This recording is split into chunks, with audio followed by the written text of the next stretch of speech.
Well, good morning, good afternoon, everybody, and welcome in for joining us for another amazing Exploring by the Seat of Your Pants broadcast. We are literally coast to coast today. We've got students in 6 Canadian provinces from Charlottetown to Surrey and everywhere in between. We've got kids in Nicaragua and Panama, across the US and beyond. So a big welcome in wherever you are joining from. So today marks the beginning of a very exciting day because it's the beginning of a new series. This is called Our Future with AI. We've got 2 more programs coming up in December and January. You can check those out on our website. We'll make sure all our classes have the link.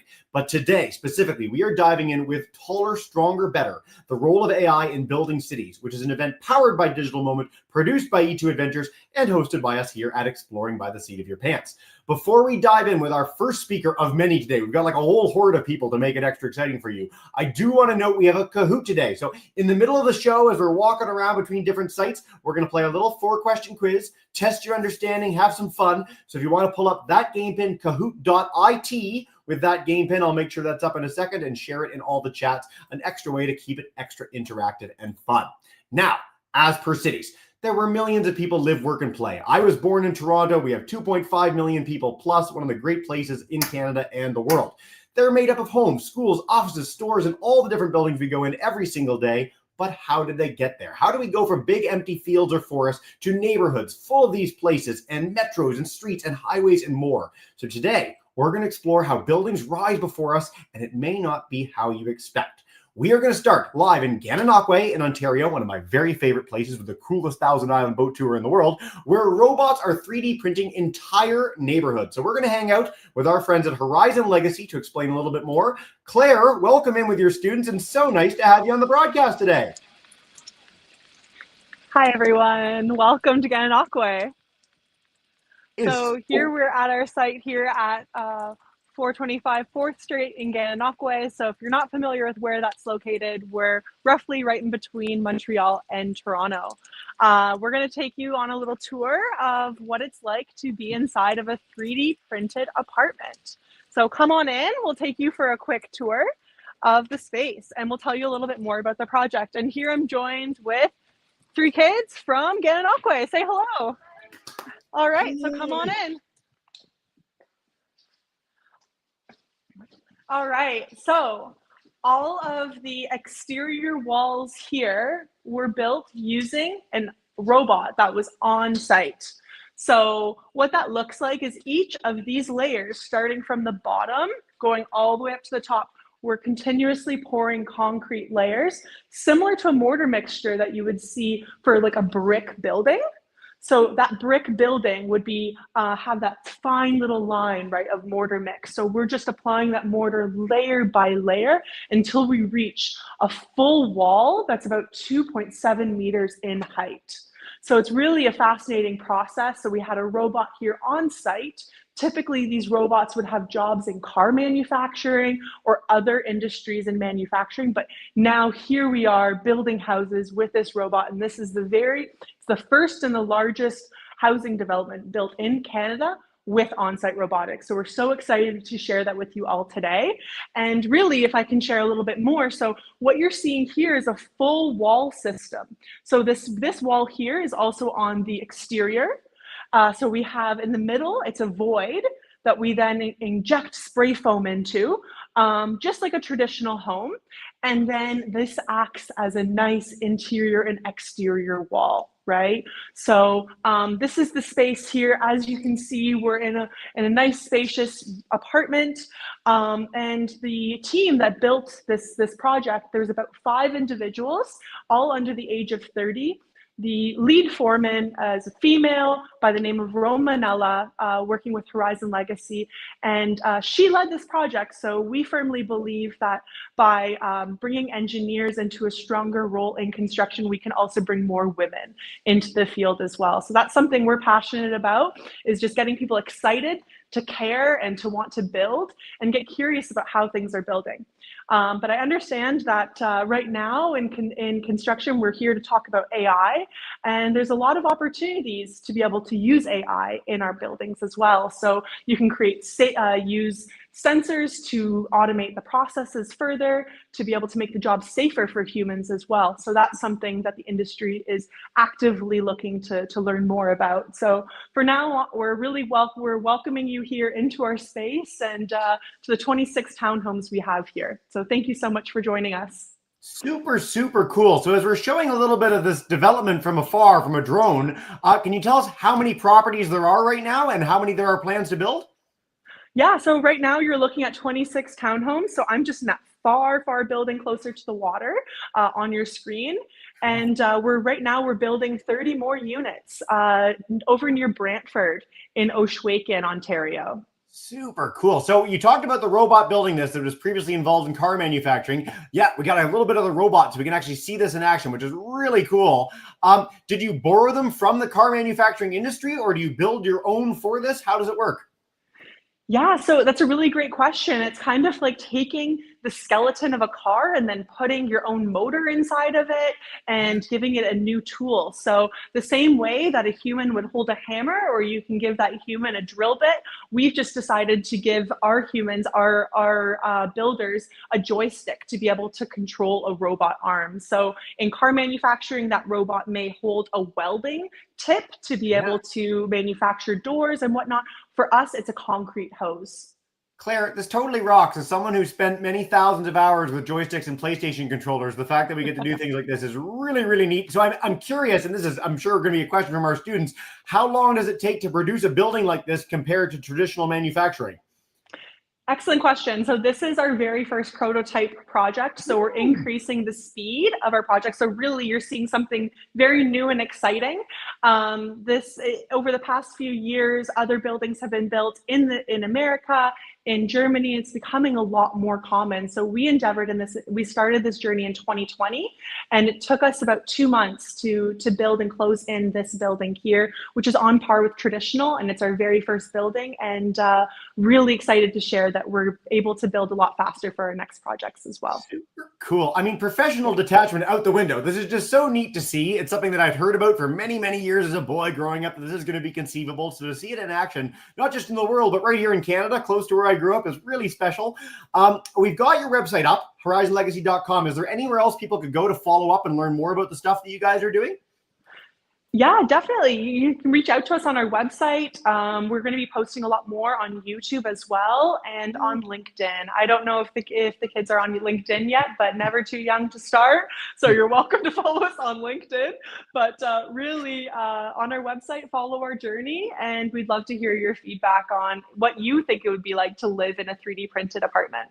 Sounds pretty cool. I will say for our students, especially our high schoolers, that LinkedIn is like one of the godsends for us as an organization for finding really cool people to partner with. So I'm so happy you mentioned that. Can't encourage it enough. And I very much hope the chance personally to come and tour one of these houses one day. This is really, really neat, Claire. Thank you so much. Love to have you. Thanks, everyone, for joining us. Thank you so much for joining. And so we have more stories to share. This is just the beginning of an epic journey today. A big thank you to our students in Gananoque for taking time out of their schedule to join us today as well. We are going to go from Ontario to Quebec. And speaking of hospitals, which we talked about a little bit earlier in our city building expertise, we're going to the site of a very special project that's going to improve the lives of thousands of people in the area. Now, this is a huge place where people aren't allowed to go yet, but we're lucky because we get to go behind the scenes with the whole Pomerleau team. So let's check in with Emily. Hello, Emily. Hi, and, Jesse. for folks out in the field as well. Welcome into the broadcast. Thank you very much. Thank you very much. As you can see, the pavilion B is kind of divided on three little building on itself. We have like on the south side we have like the donut that we call is mostly like for energy, and we have the tower which is like level 5 to level 12, which accommodate like 404 bedroom. So it will like help like the local here and provide like more specific service on the like region. So this is really good. And we have the pavilion A, if we're going back, that this is a smaller one. It's like more 1 day clinic. We this is basically it. We have like 3 walkaway that connects the building. Um, one in the middle, one maybe more in the north side. Here, what we're seeing is like the trailer. So if you're wondering, I'm quite like right there on the trailer. We have like the safety, health and safety trailer, and we have the some contractor trailer too. So this is like not a lot of worker, but now it's like on a daily basis at 6 in the morning. The parking lot is like full of people here, so it's really like a big project. A little fun fact that I can tell is the project is built on like five six 564 piles of concrete, which is like the most that we had in like North America, if I'm correct. Like I don't want to spill like facts out there, but yeah, it's like one of the biggest, if not the biggest one in North America for the pile projects. Super cool. Emily, no one's here to refute us anyway, so it certainly sounds like a lot of concrete. It's way bigger than the hospital we just put in here in Corner Brook, Newfoundland. So very, very neat. As I said at the beginning, we've got like a horde of people. I think we've got everyone at Pomerleau joining us by the end of the broadcast. So I'm going to bring in Donald as well to tell us a little bit about how we model and prepare for things like this. So Donald, welcome to the broadcast, man. Hi. Hi. So I'm curious, when we're setting up something like this, can you explain a little bit about what the 3D models and 4D models and what those are and how you actually develop a plan for something like this? Yes. Hi, everybody. When we start the project, we get the model, and what I'm sharing with you right now is the structural model. So everything you see in this model is concrete, steel for the project, and so basically what I'm saying is this is structural model created by the structural team. We have also the architectural model and all the models for the mechanical. So what we see here, you can still see, like we saw just earlier, pavillon A, pavillon B. And what I can show here, a little quick little thing I can show you is that when we do 3D model like this, we can do some analyze, and we can activate the shadows, and we can specify a certain time in the day, and you can see, let's say, example, at 3 o'clock this afternoon, what will be the impact of the sun on the building. So it can be used to make better decisions and better design.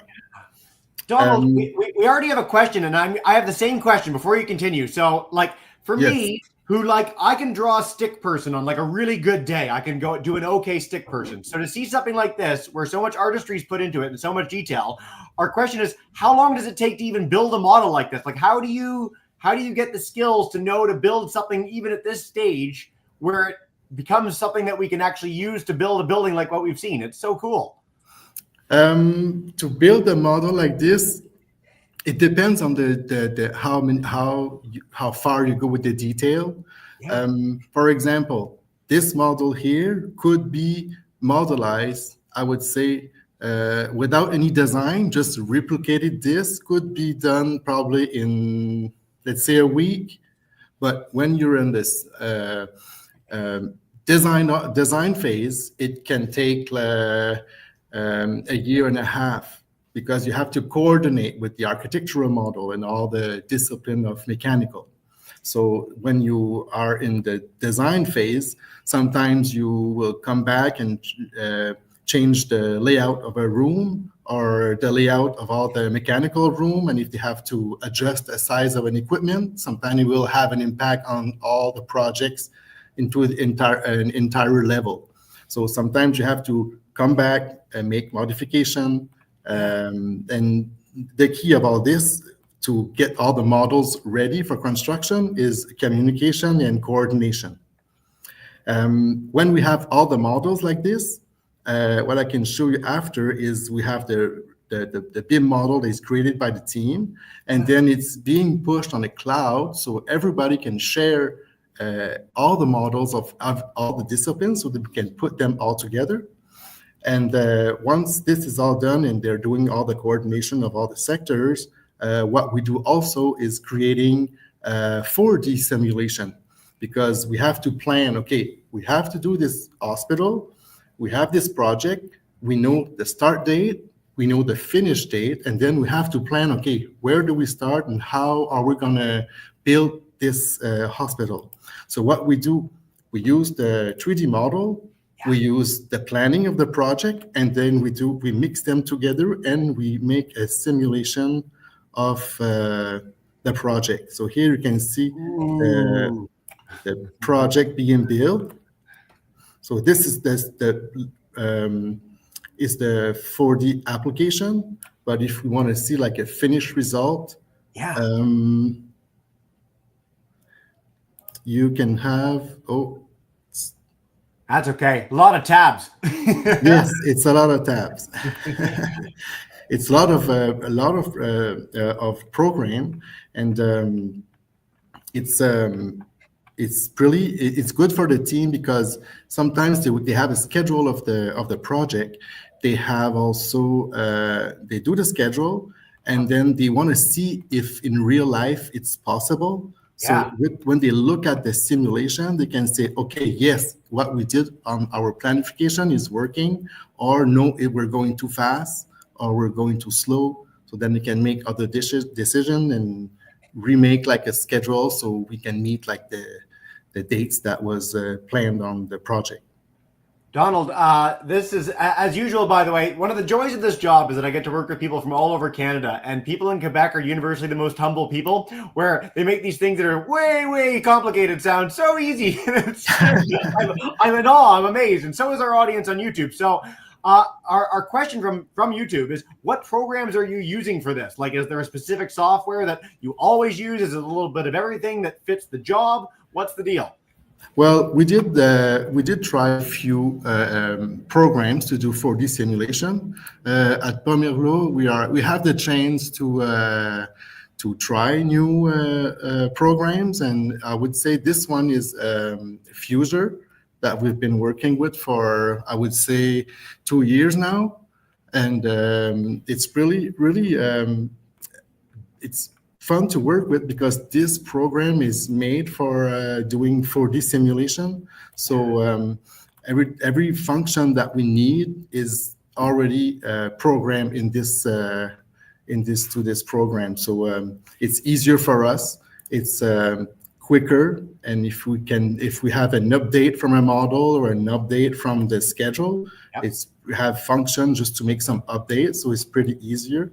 Sometimes we have to rework some parameters because it's changed a lot, but as for a result for the team, it's helping them make better decision on the planning of the project.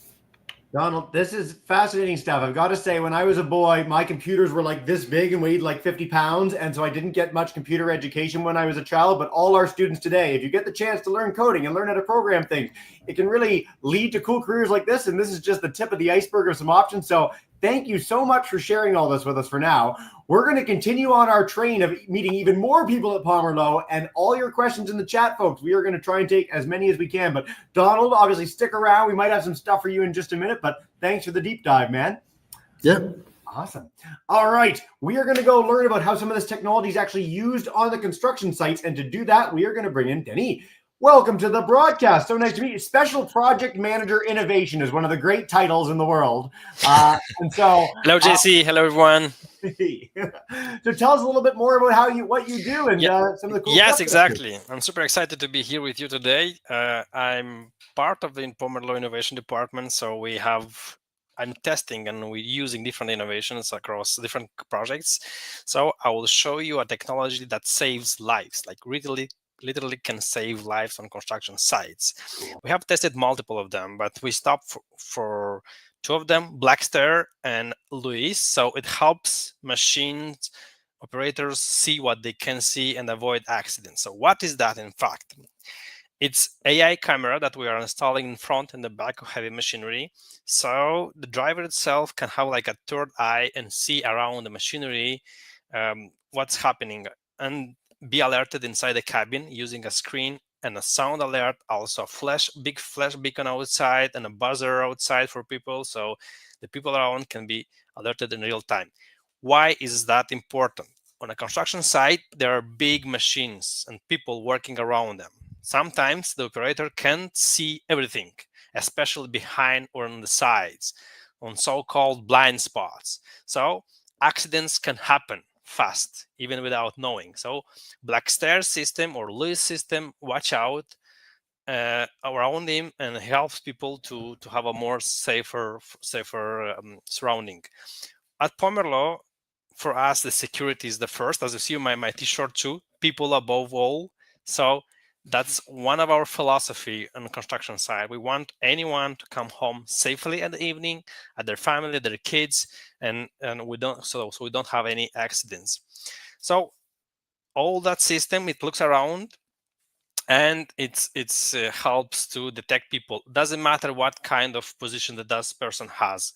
It can see, it can be laid down, it can be just a part of the body, it can be just one hand. So the system is engaging and can see around it. Why that is special? Because it rarely makes mistakes. We are human beings, and so we make mistakes sometimes, but the system itself, it's alert on all the time. So it's work even in bad conditions, and work in any positions of the body, like partly hidden or crouching. And it helps prevent any serious accidents around it. So I will show you, I will share my screen and I will show you, we have some data, some KPIs, some data collection. So here you see a map and we have like three kind of colors. The first one is the red, the green one, orange or yellow one, and the red one. When we have different interactions between a human being and a machinery, it's alerted and it's georeferenced on the map itself. So after the georeferencing, we can help to build a more safe surrounding using design to help people have a better security. I will scroll down a bit and you can see some situation when the camera itself detected a human being. So you see here, even at night, it works very well. It works also when it's muddy, snowing, rain. So every time a human being is close to heavy machinery or in his path, the system itself will alert the driver inside the cabin and will have like a very buzzy sound that it's like beep, beep, beep, beep, beep. So the driver itself, it knows that someone is close to his machinery, so it should pay attention or stop. Also, we have a buzzer outside. It's go to 100 decibels, so it's very loudly. And if you have work at night, we have also a flash beacon, and this flash beacon is flashing, so someone outside the machinery can see also that a heavy machine is closing up. So it should, this guy or girl should pay attention to take care of that. So that is one of the technology that we're using at Pomerlo. As I said, that helps alerts operators before it's too late. So that help us to save lives. Very, very cool, Denny. Geez. So we've got a whole bunch of questions about this already. So before we had this, what was the mechanism? Like, how did you actually alert people that heavy machinery was nearby? Was it a system where you're just flagging each other down on the site or what? Yes, we're trying all the time to use the design, like the limit speed, for example, to have like more secure corridors for people. But sometimes, especially we have some different type of works, for example, for excavators, that workers should be around heavy machinery because they need to keep some objects and they need to make holes and stuff. So it's much harder. So it was just the experience of the driver itself. We didn't use any much technologies. In the past itself, we had also some old technology that used RFID technology or UWB. So we have like a radio wave and some beacons that we attach on our body. So we have an antenna on the heavy machinery. So when they go closer and in some range, the system itself can alert. But it's very hard to have a logistics on those badges because on big sites as HVS, we can have more than 1,000 people in real time. So it's much harder to keep track, to have the battery charged, not forget them home. So it's a really bit of nightmare. But using AI camera, using the new technology, that's much safer, much easier. We can control just 5 to 10 equipment on site, so other people can just be sure that they are secured. Yeah. Quick question from the audience too. Could this be attached to any vehicle? Like anytime you have heavy machinery, can you just strap one of these on? Is there a cost limit to that? What's the deal? It doesn't matter the size of the vehicle. Yeah, it may require 1, 2, or 3 cameras, depending on the type of vehicle, but it won't work on a small SkyTrack and loaders and excavators and even big trucks or articulated trucks. That's really depends. We can adjust it to any type of vehicle. Yeah.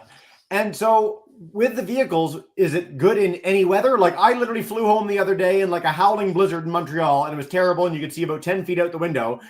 Is the system designed for things like that? How does it work in adverse conditions? Very good question. What's exciting about AI that AI learns and improve itself fast, different type of conditions. One of the important keys to have all the lenses of the camera clean. So the camera is not like have dirt and stuff. So it can see clearly. Usually it's working very well on fog and rain, snow.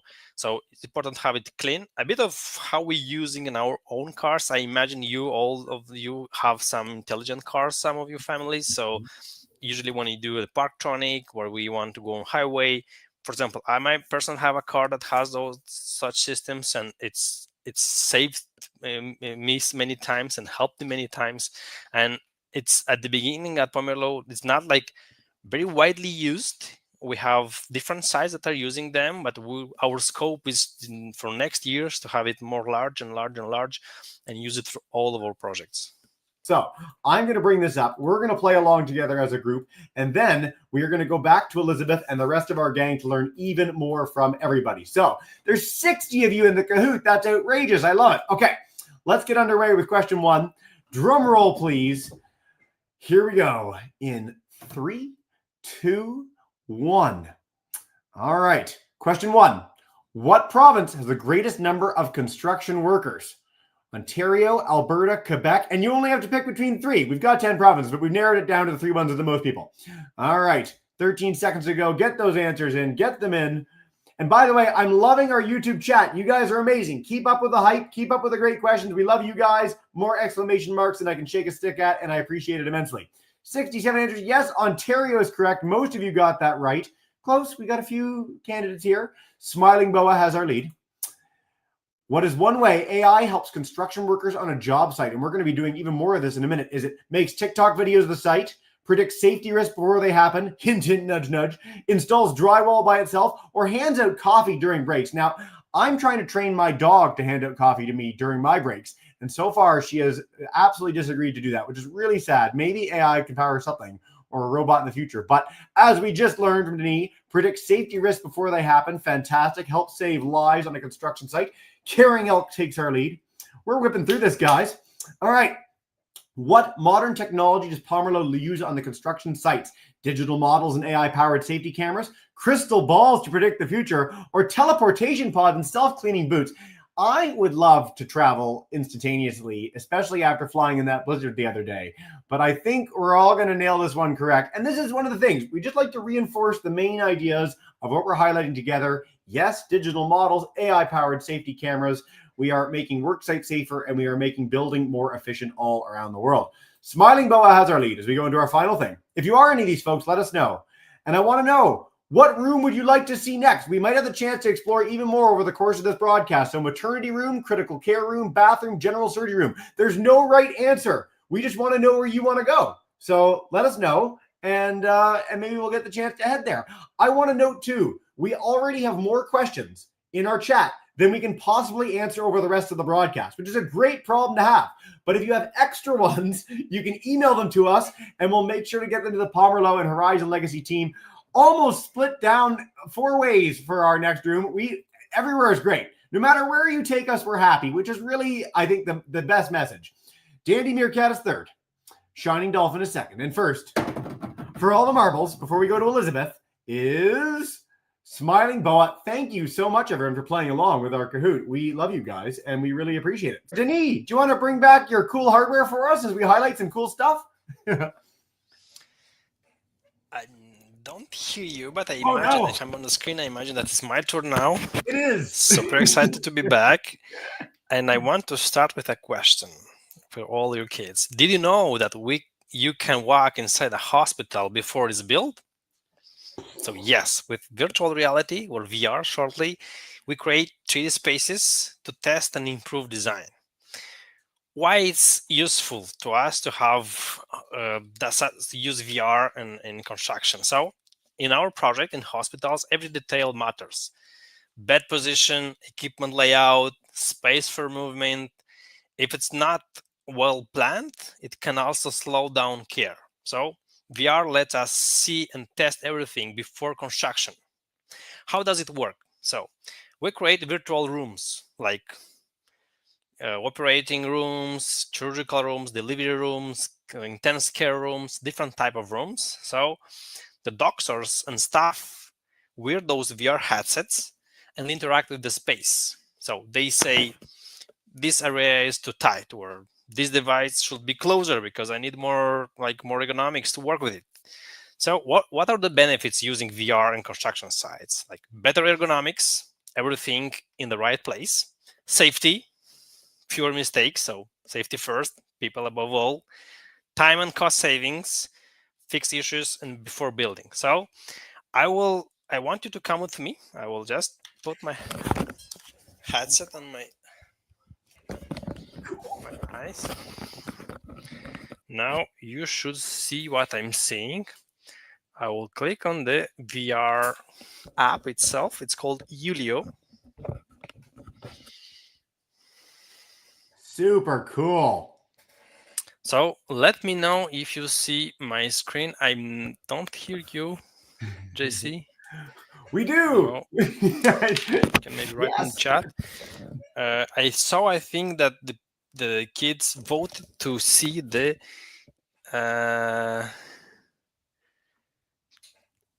what was the one? Oh, they're all good. We love all. Oh yeah, rooms. okay. Now I'm hearing you. So hey, good. Any room you want, man. Okay, so now that's the chirurgical room. I click view. So as you see, now I'm in this beautiful space. So we can see everything around us.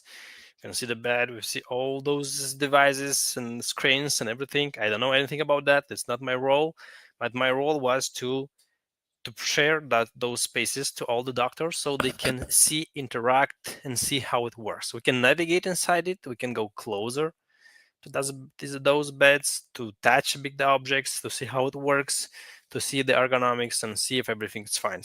Also, we have like a map here so we can see where that is located. So we see in this case, it's like on the level 2 on the second building. So that helps us with the ergonomics. I will go to another one just to be sure that you saw everything. So let's say which one. I will use like a treatment room. So that's a normal treatment room. As you see, the bed for someone. You have also a desk to work in case if you want to work, or some member of the family that they want to come and visit you, so they can work and do remote work, but stay closer to you and take care of you. So that's a space. We can go closer to the door, for example, and see other side. So that's how doctors can see and interact with spaces and make adjustments based on their needs and desires. That's pretty cool, Denis. I've got to say, this is the first in the history of Exploring by the Seat of Your Pants to have a live drone, live VR show. So thank you very much for giving us a pretty epic experience. I know too that, and our students noticed it too in the room, that you also have some drones in the room. So if you're able to explore and explain and maybe play around with those too, we'd love to get a view from that. Now you hear me. Yeah. I was just saying, our kids are absolutely obsessed with this, as am I. And a few of them noticed that you have a drone in the room as well. So if you're able to show off that and just blow some more minds, that would be great.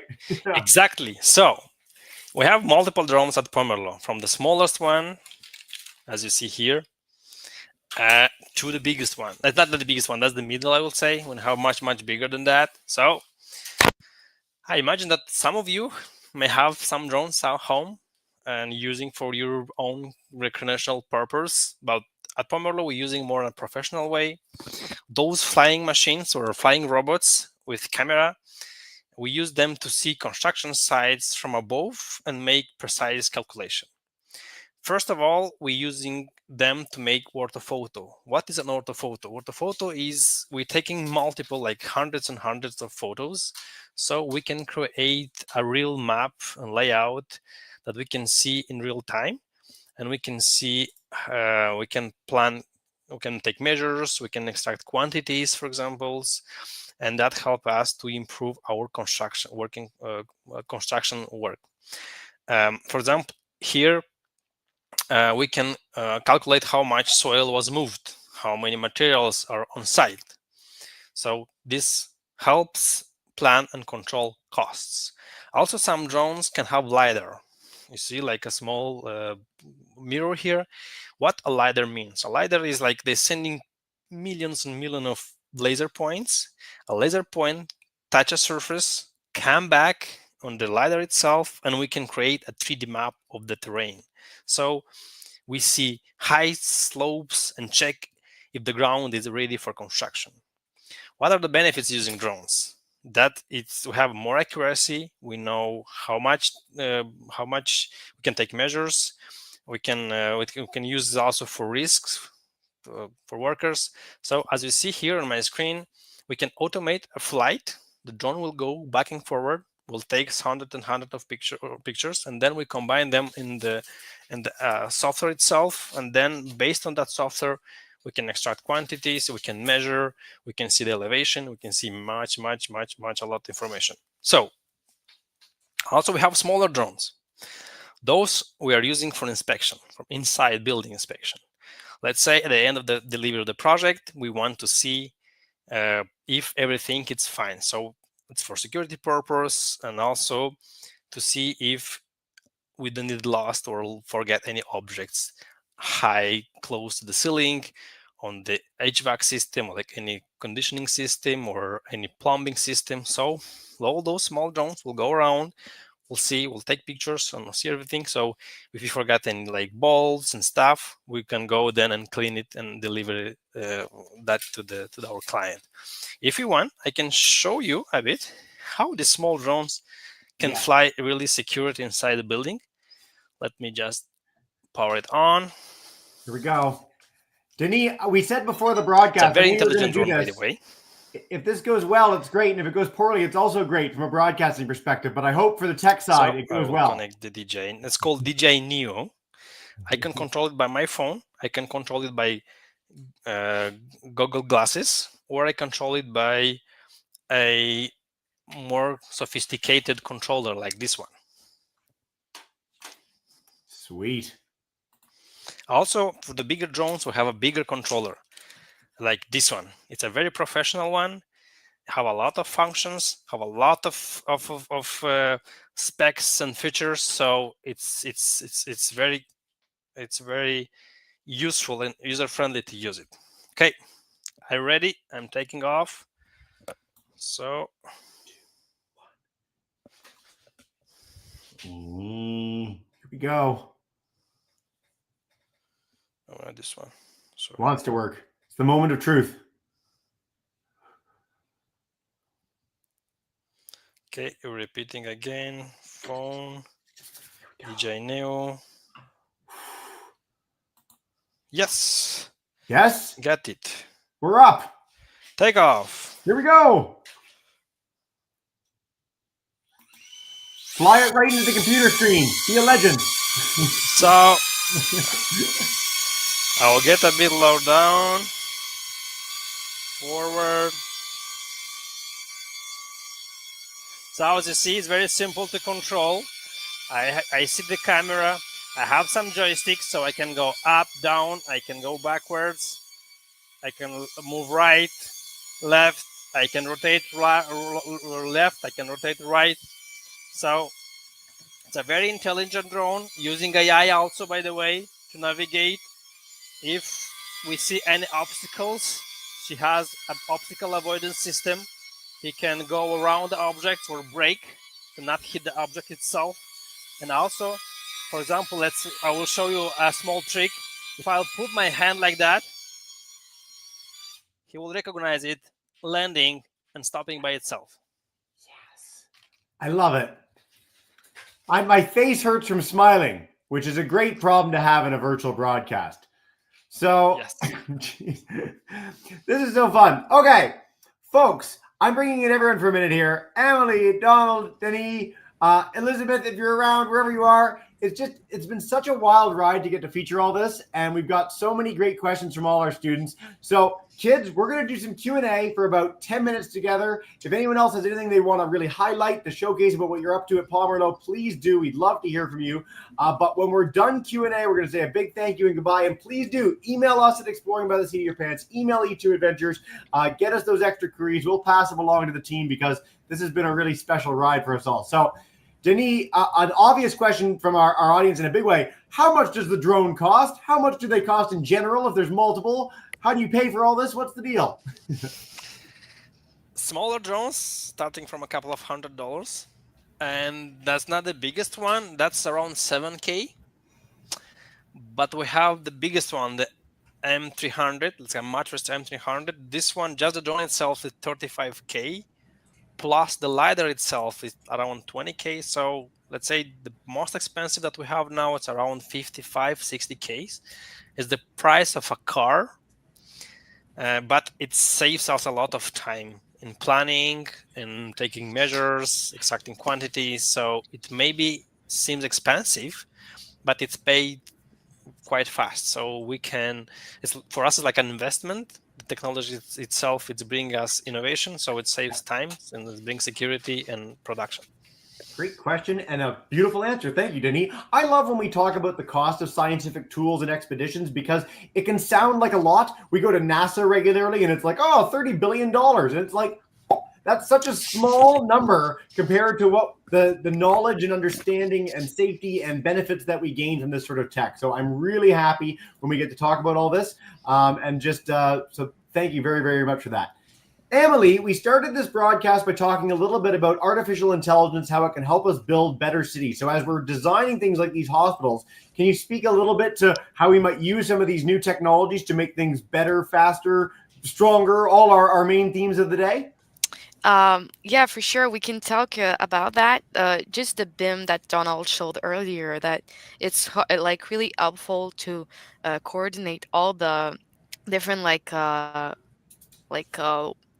work of people on there. So if we have the mechanical, we have the structural, we have the architecture too. So we need to coordinate everyone. So if there's a ventilating duct in like a wall, we can need to, or a structural thing, we need to figure out how it's going to happen. So seeing before it happened on site is really helpful, and it helps us manage the cost and maybe we have less expenses around that, so, or extra and everything like that. So this is really helpful, and we can prevent mistakes or prevent as we call it with the BIM, the clash of different people on site. I'm really happy we mentioned this because I think so many of us, when we view certainly AI, think of it in the school context where there's some suspect uses of it, shall we say. But in the technology and science side, it can be such a useful tool for preventing errors, for helping people out, for making the world more efficient and a better place. And so I'm personally really excited to see how we're using it for those things in the near future. And this has been just an amazing and beautiful illustration of it. So thank you all to you all. Donald, you're a very passionate guy. When you were highlighting the models, everyone was just blown away by this. And so one of our questions for you was, what is your favorite part of your job? Is it building these things from the ground up? Is it sharing them with people and modifying on the fly? What gets you up in the morning? A really good question.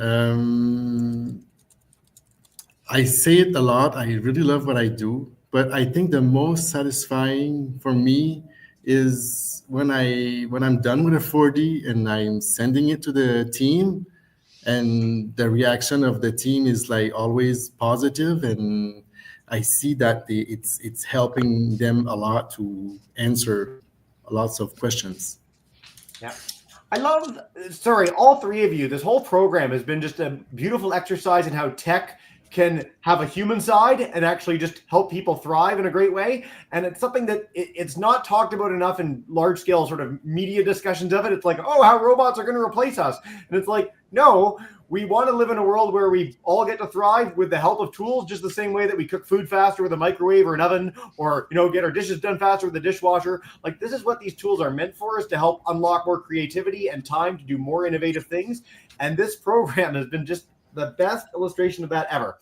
And so, with that said, as we near the end of our broadcast, but some of our students are heading home soon to not do such a cool program, unfortunately for them, I want to leave by asking all three of you in succession if there's anything you want our classes to leave with from today's event. So just based on how it works here, Denis, I'm going to start with you, a final message for our class, and then Donald, and we'll wrap up with you, Emily, in a minute. Yes, I want to tell you that the innovation is just the beginning. So we stepped in a new era of AI and robots. So every day, every month, every year will be something new. Don't be afraid to explore. Don't be afraid to be open-minded. That's technology that should help us to become better, to build better, and to have a more safer and productive society. So my wish for you is to try new things every day, to get excited and wake up in the morning and say, today I want to change the world. So that's my desire for you. What a beautiful message. Donald?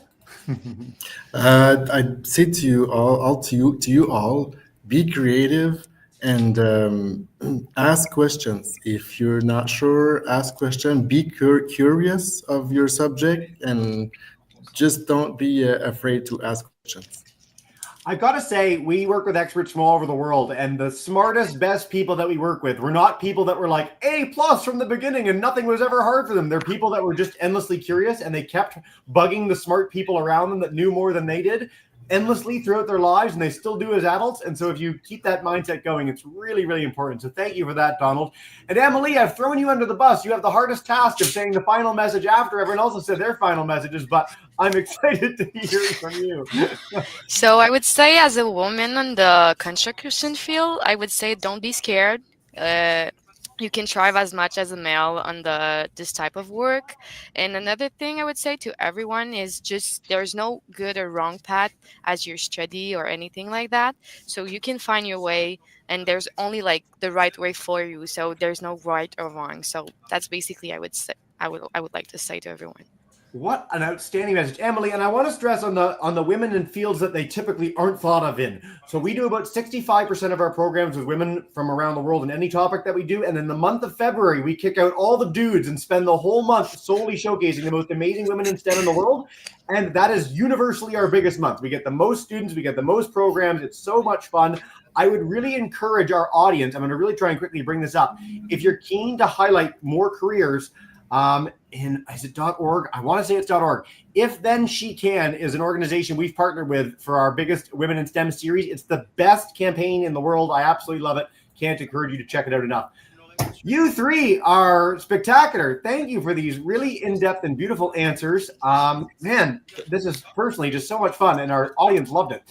I want to stress, if you're keen to join us for more, E2 Adventures is partnering with us on this incredible series. Our next one is December 2nd on A Better You, the role of AI in human health. We also wanted to highlight an amazing campaign from digitalmoment.org helping make this whole thing go. So as we know, AI can use a lot of energy in the stuff that it does. And so we want to find a way to design and train AI models that are both powerful and sustainable. Digital Moments Digital 2030 Challenge is a way to do that. I can't encourage you to check it out enough. We've been partnering with them for a while. And of course, finally, and most importantly, we want to thank everyone who came together today to make this event such a success. So Claire Bellerique from Horizon Legacy, I'll pull up their website. There we are. And then Emily Bourbonnais, Denis Ebencu, Donald Robichaud, and Elizabeth Morin from Pomerleau. I can't encourage you to check it out enough. You guys as an audience have been obsessed today. Our friends at E2 Adventures for making this event possible and producing it, and to our huge audience from all across Canada and beyond for tuning in. Thank you so much. And until next time, have a wonderful rest of your day, everyone. Bye for now. Thank you. Bye. Bye. Bye.